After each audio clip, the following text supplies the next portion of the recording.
বৈষম্য বিরোধী ছাত্র আন্দোলনের সমন্বয়ক থেকে অন্তর্বর্তী সরকারের উপদেষ্টা বলছি আসিফ মাহমুদ সজীব ভূঁইয়ার কথা। তিনি ছিলেন আন্দোলনের অন্যতম সংগঠক। পড়াশোনা করেছেন ঢাকা বিশ্ববিদ্যালয়ের বিজ্ঞান বিভাগে। 2017-18 বর্ষের শিক্ষার্থী, অল্প সময় থেকেই ছিলেন প্রতিবাদী। 2018 সালের কোঠা সংস্কার আন্দোলনে ছিলেন তিনি। ডাকসু আন্দোলনের অংশগ্রহণ না করলেও ছাত্র পরিষদের সদস্য ছিলেন তিনি।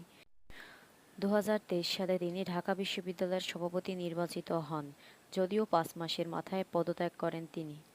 2023 সালের অক্টোবরে গণতন্ত্র ছাত্রশক্তি নামে ছাত্র সংগঠন যাত্রা শুরু করেন। সেখান থেকে আরেক সমন্বয়ক উপদেষ্টা নাহিদ ইসলামের সাথে সাক্ষাৎ গড়ে তুলে